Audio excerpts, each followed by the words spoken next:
like Tawhiao, how do I build a house where my people and those who come after us do not live another day in struggle?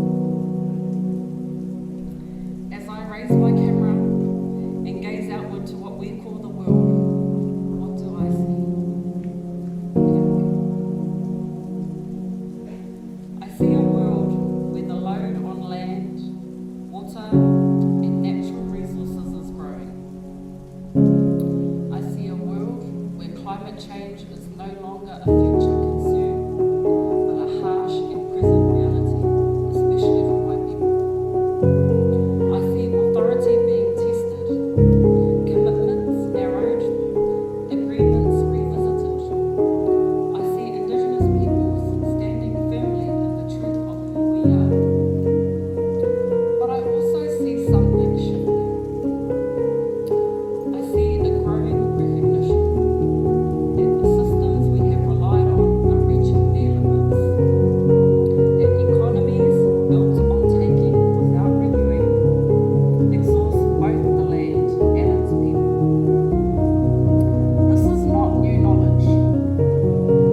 What we carry, our bond with the land, our journey to our waters, our accountability to those not yet born, is not tradition alone.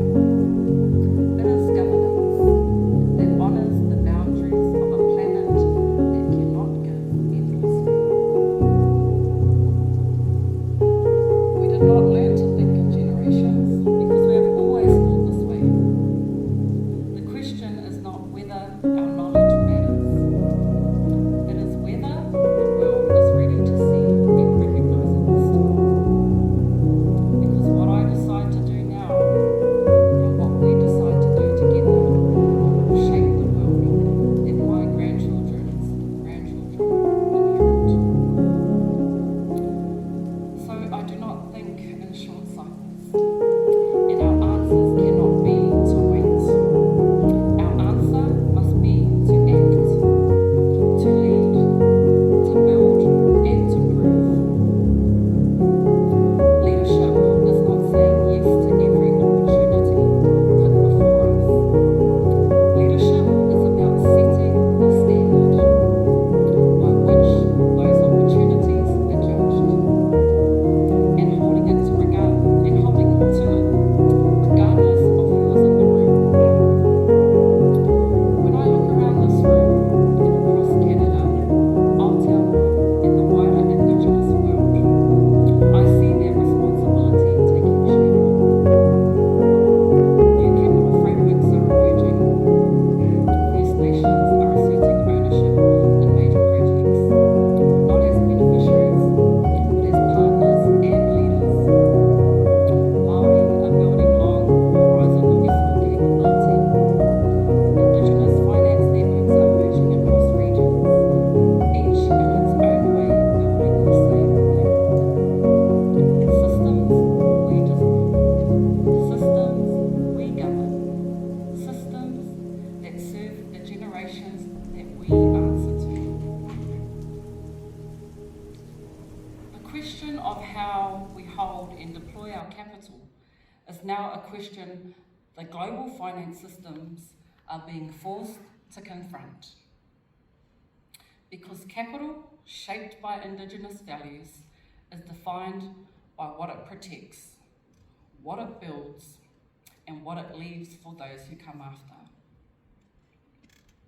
The well-being of our people, the strength of the environment, and the inheritance we pass on. That is the standard we hold investment to, ours and others. Not every opportunity meets that standard. The question is not simply whether we invest, but whether what we invest in reflects who we are. At times, building requires us to say no.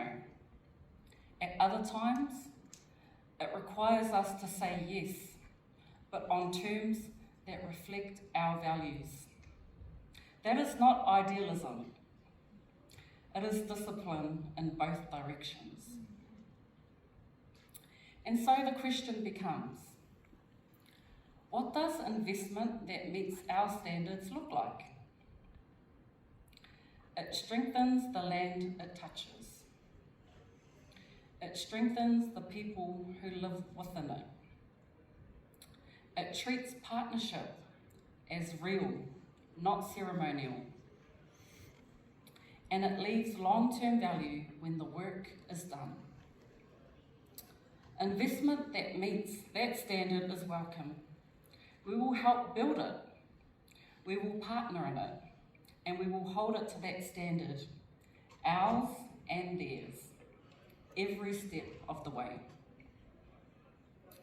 For us, one expression of this work is in the Kotahitanga Fund, an iwi-led investment vehicle, still early but deliberate, owned by our people, guided by our values, and built for generations to come. It is one expression among many, and it signals a wider shift from participating in systems built by others to becoming stewards of our own. To the iwi who have stepped forward, your commitment is not financial. It's generational. To the First Nations leaders here, you have endured the clearing. You are the mahoi, you are the potati. Now is the time to grow on your own terms. To our partners in government and industry, this is a house you are welcome in. What we ask is that you honour its design, because what makes the partnership real, because that is what makes the partnership real. You are welcome in this house, but only if you honour its design, not reshape it. And to the young people, we are not only the reason we build. We are the builders. We are the answers to that hope. We are the house imagined. 7 generations ago, King Tawhiao spoke forward in time. He knew this renewal will not be seen in his lifetime. He was right. It took generations. It required patience, sacrifice, and belief in a future not yet visible. And today, in this room, we are that future. So when I lift my camera to my eye, I see the outline of a whare, a house, not fully built, not fully understood, but there. Sometimes others cannot see what you see through the viewfinder, not because it isn't real, but because the image hasn't been developed yet.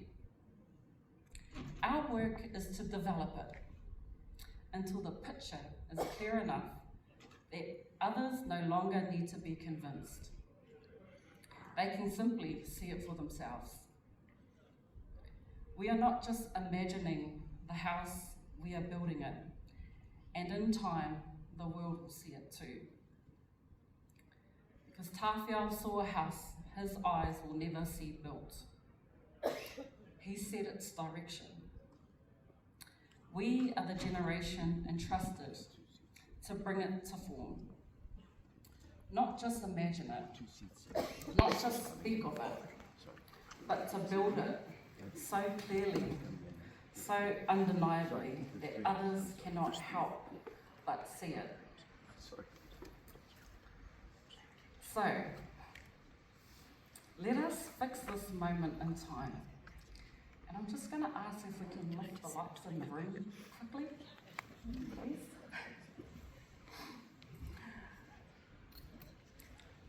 When the future stopped being distant and became our responsibility, I want to picture one last frame for the mokopuna of every person in this room. 3, 2, 1. Click.